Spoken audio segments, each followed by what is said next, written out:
ప్రియ శ్రోతలారా, ఈ రోజు మన పాఠం ఎఫెసీ పత్రిక 4వ అధ్యాయం 13 నుండి 19వ వచనం వరకు తాత్పర్యంతో వినండి.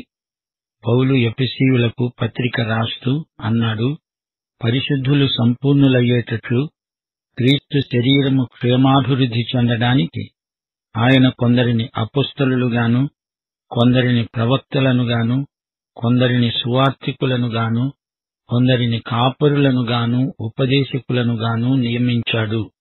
అందువలన మనము ఇక మీదట పసిపిల్లలమై ఉండి మనుష్యుల మాయోపాయముల చేత వంచనతో తప్పు మార్గానికి లాగే కుయుక్తితో గాలికి కొట్టుకొని పోయేటట్లు కల్పించబడిన ప్రతి ఉపదేశమునకు ఇటూ అటూ కొట్టుకుని పోతూ అలల చేత ఎగరగొట్టబడిన వారమైనట్లు ఉండక, ప్రేమ గలిగి సత్యము చెబుతూ క్రీస్తు వలె ఉండడానికి మనము అన్ని విషయములలో ఎదుగుదాము. ఆయన శిరస్సై ఉన్నాడు. ఆయన నుండి సర్వశరీరము చక్కగా అమర్చబడి తనలోనున్న ప్రతి అవయవము తన పరిమాణము చొప్పున పనిచేస్తూ ఉండగా, ప్రతి కీలు వలన కలిగిన బలము చేత అతుకబడి ప్రేమయందు తనకు క్షేమాభివృద్ధి కలిగేటట్లు శరీరమునకు అభివృద్ధి కలుగచేసుకుంటున్నది. కాబట్టి అన్యజనులు నడుచుకునేటట్లు మీరు ఇక మీదట నడుచుకోవలదని ప్రభువునందు సాక్ష్యమిస్తున్నాను. వారైతే అంధకారమైన మనస్సు గలవారై తమ హృదయ కాఠిన్యము వలన తమలోనున్న అజ్ఞానము చేత దేవుని వలన కలిగే జీవములో నుండి వేరుపరచబడిన వారై తమ మనస్సునకు కలిగిన వ్యర్థతను అనుసరించి నడుచుకుంటున్నారు. వారు సిగ్గులేని వారై ఉండి నానావిధమైన అపవిత్రతను అత్యాశతో జరిగించడానికి తమను తామే కాముకత్వమునకు అప్పగించుకున్నారు. శ్రోతలు వింటున్నారా? విశ్వాసులందరూ ఆధ్యాత్మిక సేవకు సుశిక్షితులై ఉండాలి. మనం ఒకరిని ఒకరము సేవలో ప్రోత్సహించుకుంటూ ఉండాలి. రాను రాను సేవా నాణ్యత అధికం కావాలి. మనమందరము యేసు శరీరాన్ని పెంచాలి, వృద్ధిపరచాలి. సంఘ కాపరి సంఘం మొత్తానికి మంచి శిక్షణ ఇవ్వాలి. సేవోపకరణములు ఎలా వాడాలో వారికి నేర్పాలి. సంఘం పరిపక్వత దిశగా ఎదగాలి. సంఘ బిడ్డలలో ఎవరికి వాక్య అజ్ఞానము ఉండకూడదు. సంఘం సర్వతోముఖంగా వృద్ధి చెందాలి. సంఘం రేపు ఎత్తబడుతుంది. విమానం నడిపేవాడు నేర్పు శిక్షణ గలవాడై ఉండాలి. దేవుని వాక్యమందు సుశిక్షితులై సంఘ బిడ్డలందరూ సంఘ పరిచర్యల్లో ఆరితేరి ఉండాలని సంఘ శిరస్సైన యేసుక్రీస్తు కోరుతున్నాడు. మనము ఇక మీదట పసిపిల్లలమై ఉండకూడదు. చిన్నపిల్ల చేష్టలు చేయకూడదు. కొరింథీ సంఘస్థులను ఉద్దేశించి పౌలు, మీరు శరీరానుసారులైన మనుష్యులు, వారు క్రీస్తునందు పసిపిల్లలు. ఎంతకాలమీ బాల్య చాపల్యం, ఎన్నెన్నో తప్పుడు ఉపదేశపు గాలులు వీస్తున్నాయి. మిమ్ములను తప్పు మార్గానికి లాక్కుపోయే కుయుక్తి, వీరి బోధలు తప్పుల తడకలు, అదంతా మాయోపాయం, వంచన, సైద్ధాంతిక దోషాలతో నిండిన గాలులవి. వాటికి కొట్టుకొని పోవడానికి మీరేమైనా పసిపిల్లలా? విశ్వాసి ఎల్లకాలమూ శిశువుగా ఉండిపోకూడదు. శిశువుకు అనుభవం లేదు. చిన్న శిశువు విమానం నడుపుతాడా? కారు నడుపుతాడా? ఓడను నడిపించమని చిన్న పిల్లలకు అప్పగిస్తామా? గాలికి అటూ ఇటూ కొట్టుకుపోతారు. సరిగా నడిపించే తాహతు పిల్లలకు ఉండదు గదా. చిన్న బిడ్డకు పెద్ద శోకమని సామెత. పసిపిల్లలు వయస్సులో ఎదగాలి, పెద్దవారవ్వాలి. వారి వయస్సుకు తగినట్లు వారు పనులు చేయాలి. వారు మాయోపాయంతో కూడిన మాటలు మాట్లాడతారు. వారు వంచకులు, కుయుక్తిపరులు. చిన్న పిల్లలను జూదగాండ్ల మధ్యను ఉంచండి. పిల్లలు జూదాలే నేర్చుకుంటారు. పిల్లలు చెడు సావాసాలను బట్టి చెడిపోతారు. చిన్న పిల్లలపై వారి పరిసరాల ప్రభావం ఎంతైనా ఉంటుంది. పిల్లల్లాగా మీరు గాలికి కొట్టుకొని పోకండి.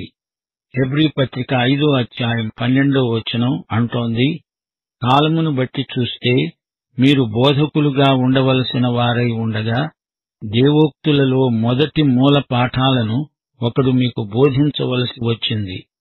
మీరు పాలు తాగవలసిన వారే గాని బలమైన ఆహారము తినగలవారు కారు.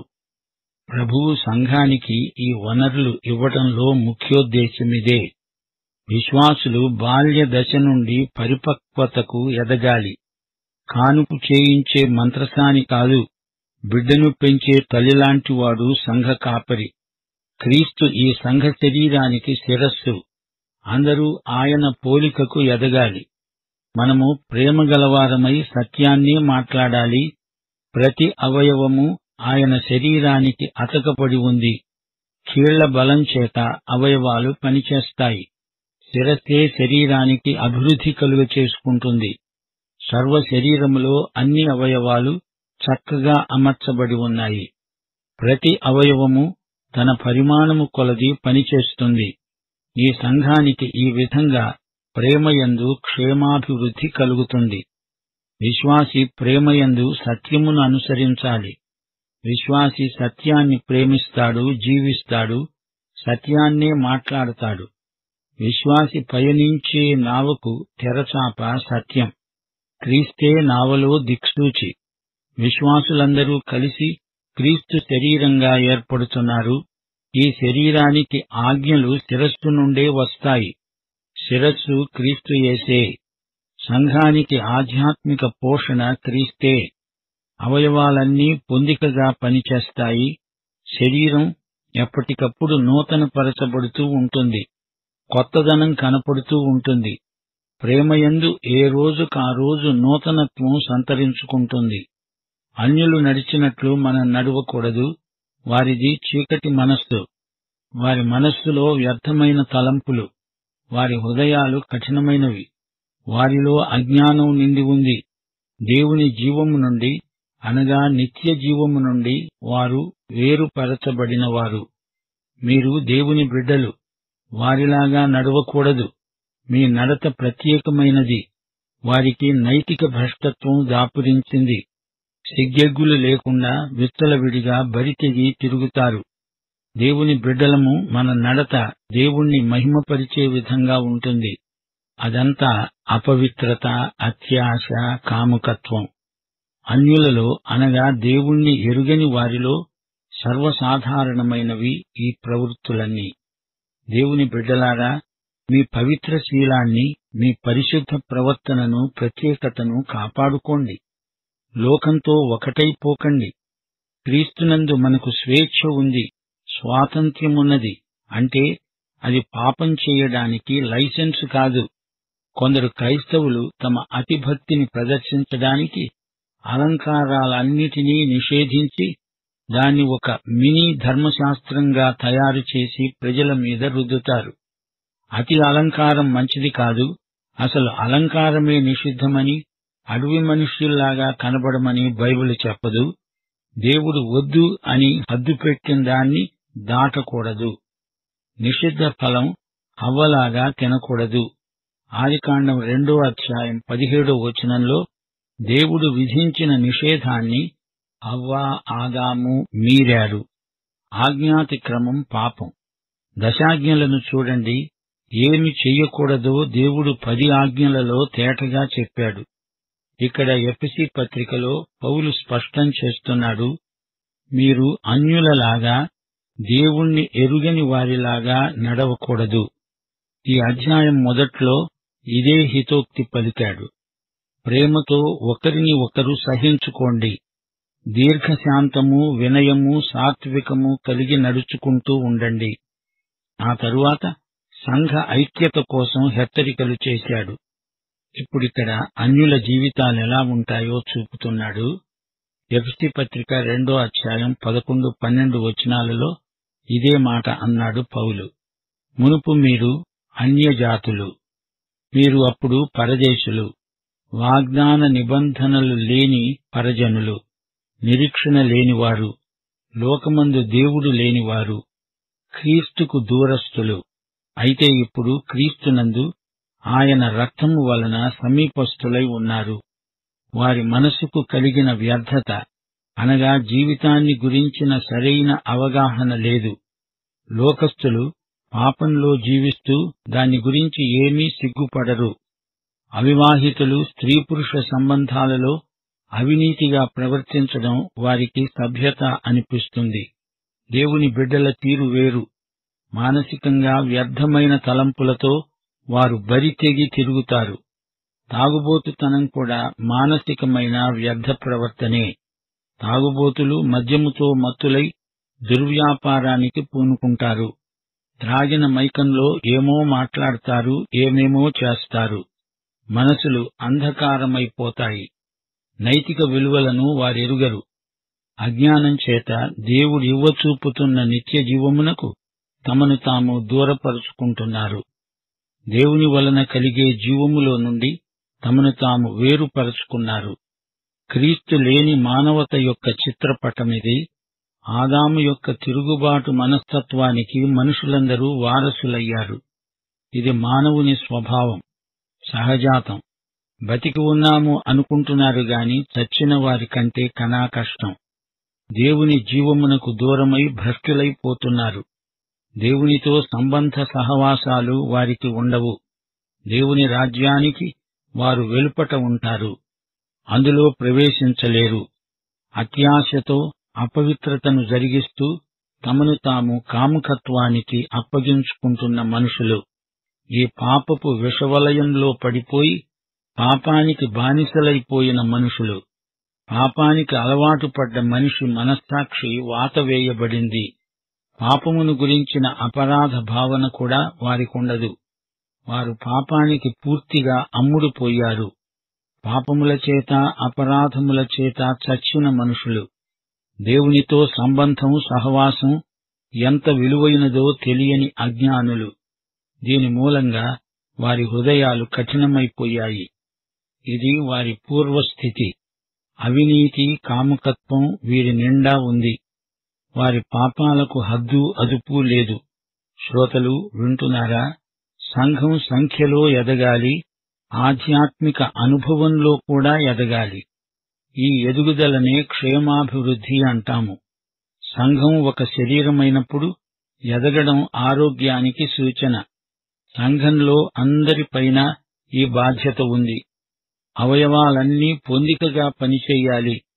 వరములు పొందిన నాయకులు ఏమి చెయ్యాలి? అందరినీ లోతైన అనుభవంలోకి నడిపించాలి. పరిపక్వతలో క్రమబద్ధమైన ఎదుగుదల కానరావాలి. బిడ్డలు సత్యం కోసం స్థిరంగా నిలవాలి. నిజాయితీ, యథార్థత కలిగి సంఘ బిడ్డలు జీవించాలి.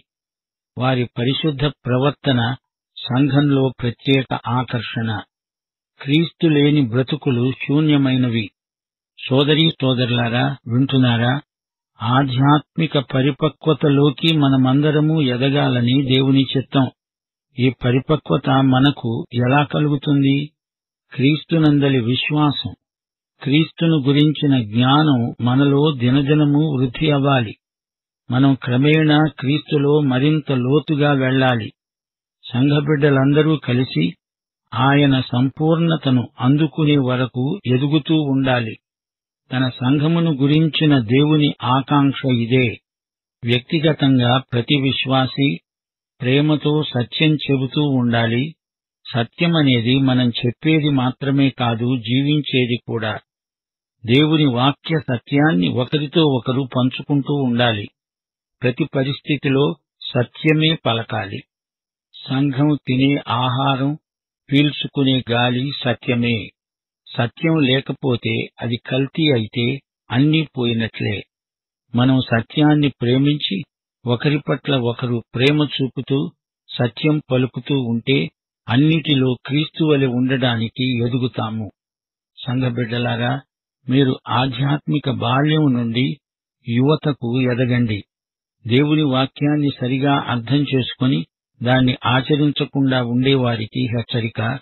మీరు గాలికి కొట్టుకుపోయినట్లు తప్పు సిద్ధాంతాల గాలికి ఎటో కొట్టుకుపోతారు, జాగ్రత్త. ఇది క్రీస్తు శరీరం అన్నప్పుడు అందులోని నరాలు, కండరాలు, ఎముకలు వీటన్నిటితో అమర్చబడిన అందమైన శరీరమిది. ఇది ఎదుగుతూ ఉండగా దీని అందం హెచ్చుతుంది. క్రీస్తు శరీరమైన ఈ సంఘము దేవుని ఆత్మ సృజన. ప్రతి అవయవానికి శరీరమంతటిని గురించిన బాధ్యత ఉంది. ప్రతి భాగం సరిగా పనిచేయడం వల్ల శరీరం వర్ధిల్లుతూ ఉంటుంది. మనం లోకమర్యాదను పాటించకూడదు, లోకస్తుల్లాగా ప్రవర్తించకూడదు. శిరస్సు అయిన క్రీస్తుకు తగినట్లుగా జీవించాలి. రోమాపత్రిక 1వ అధ్యాయం 21వ వచనం అంటోంది, వారు దేవుణ్ణి ఎరిగి ఉండి కూడా ఆయనను దేవునిగా మహిమపరచలేదు, కృతజ్ఞతాస్తుతులు అర్పించలేదు గాని తమ వాదములందు వ్యర్థులయ్యారు. వీరి ఆలోచనలు శూన్యమైనవి, పనికిరానివి. వారి హృదయాలు చీకటితో నిండి ఉన్నాయి, బండబారిపోయాయి. దేవునికి వ్యతిరేకంగా తమ హృదయాలను కఠినం చేసుకున్నారు. వారి అజ్ఞానం వారినలా అధోగతికి నడిపిస్తోంది. వారికి లోక సంబంధమైన జ్ఞానం ఎంతో ఉంది గాని దేవుణ్ణి వారెరుగరు. క్రీస్తు లేని ప్రజల దుస్థితి ఇలా ఉంది.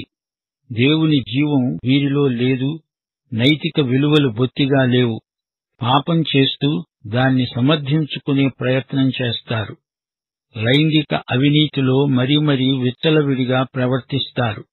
కామాతురత, కాముకత్వం వీరిలో మరీ ప్రకోపిస్తుంది. కామ వికారాలకు తృప్తి అనేది ఉండదు. ఇంకా ఎక్కువ చెడిపోతారే కాని బాగుపడాలి అనే ఆశే వారిలో ఉండదు. సోదరీ సోదరులారా, దేవుడు తన బిడ్డలకు వరాలు ఎందుకిచ్చినట్లు? వారి ప్రవర్తనలో పరివర్తన రావాలని, వారి నడతలో ఆధ్యాత్మిక శక్తి కానరావాలని దేవుని ఉద్దేశ్యం. వరాల వినియోగంలో ఆధ్యాత్మిక స్ఫూర్తి కలుగుతుంది. క్రీస్తునందలి మన ఉనికికి అనుగుణంగా నడవడానికి కావలసిన సామర్థ్యం లభిస్తుంది.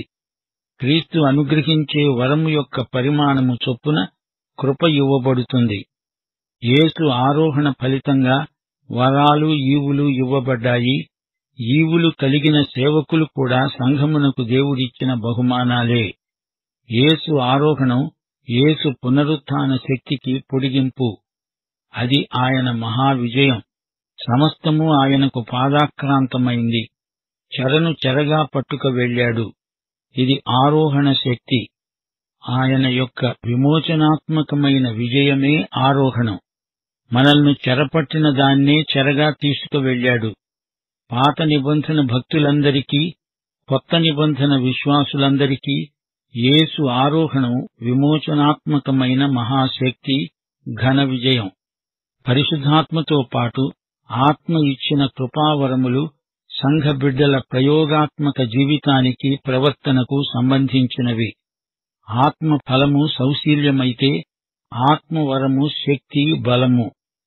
అపొస్తలులు సేవ చేశారు గాని వారిప్పుడు లేరు. వరాలు, ఈవులు ఈ రోజు వరకు సంఘానికి ఉన్నాయి. ఆయన తిరిగి వచ్చే వరకు ఉంటాయి. సంఘమునకు ప్రభు ఇచ్చిన ఈవులు యేసు యొక్క ఆరోహణ ఫలితాలే. ఈవులు కలిగిన సేవకులు సంఘ పరిచర్య సరిగా జరగడానికి, సంఘ క్షేమాభివృద్ధికి ఇవ్వబడినవి. సంఘ బిడ్డల సేవోపకరణములు, వారి సేవకు కావలసిన సామర్థ్యము, బలము, ఇదంతా యేసు ఆరోహణలో ఇమిడి ఉన్న ఆశీర్వాదాలే. యేసుక్రీస్తు యొక్క క్రియలే ఆయన శరీర అవయవాలకు ఈలాగు పంచిపెట్టబడ్డాయి. క్రీస్తు శరీరానికి క్షేమాభివృద్ధి కలగాలని దేవుడు ఇదంతా చేశాడు. సైద్ధాంతిక విషయాలలోనే కాదు, క్రీస్తు ప్రేమయందు అభివృద్ధి పొంది సంఘము వర్ధిల్లాలని దేవుని చిత్తం. క్రీస్తే సంఘ ఐక్యతకు కేంద్రం. క్రీస్తు సమస్తమును తన సంపూర్ణతతో నింపుతున్నాడు. ఈ పాఠంలో మనం నేర్చుకున్న గొప్ప సత్యం ఒకటున్నది. సంఘంలో పసిపిల్లల్లాంటి వారున్నారు. వారిని జాగ్రత్తగా పెంచాలి. వారికి ఆధ్యాత్మిక యుక్త వయస్సు వచ్చే వరకు వారిని ఎంతో జాగ్రత్తగా చూసుకోవాలి. వారికి నిర్మలమైన వాక్య క్షీరం తాగించాలి. వారికి తగిన ఆహారం తినిపించాలి. లేకపోతే ఈ పసిపిల్లలను వంచకులు వచ్చి అపహరించుకుపోతారు. సంఘ నాయకులు, కాపరులు ఈ సంగతి గుర్తించాలి. కల్లబొల్లి మాటలు చెప్పి ఈ పసిపిల్లలను తప్పుదోవ పట్టించే దుర్బోధకులున్నారు, జాగ్రత్త. విశ్వాస మార్గము నుండి దేవుని బిడ్డలను పెడతోవ పట్టించే వారి విషయమై జాగ్రత్త. దేవుని సంఘానికి, దేవునికి విరుద్ధమైన బోధల నుండి బిడ్డలను కాపాడండి. కాపరులు తమ గొర్రెలు తోడేళ్ల బారిని పడకుండా కాపాడుకోవాలి.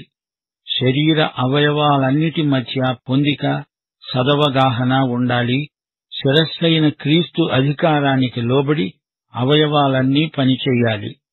యేసుక్రీస్తుతో సన్నిహిత సంబంధం కలిగి ఉండాలి. ప్రతి విశ్వాసి ఆయన చెప్పుచేతల్లో ఉంటే అంతా సజావుగా నడుస్తుంది. సంఘబిడ్డలారా, వెలుపట సంఘానికి బయట ఉన్నవారిలాగా ఉండకండి. మీ ప్రత్యేకతను ప్రాణప్రదంగా కాపాడుకోండి.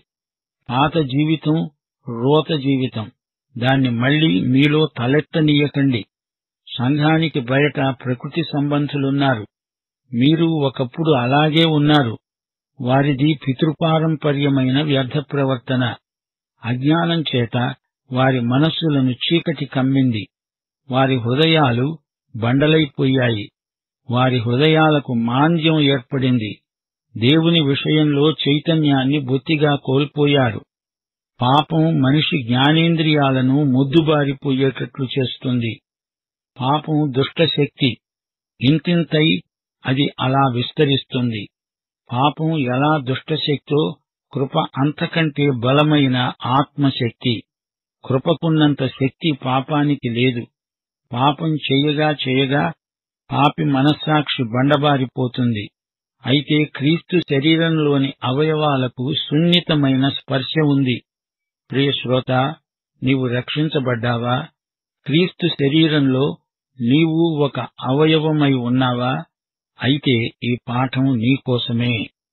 ప్రభువైన యేసుక్రీస్తు వారి దివ్యకృప, తండ్రి అయిన దేవుని పరమ ప్రేమ, పరిశుద్ధాత్మ యొక్క అన్యోన్య సహవాసము, సమాధానము మనకందరికీ సదాకాలము తోడై ఉండునుగాక. ఆమేన్.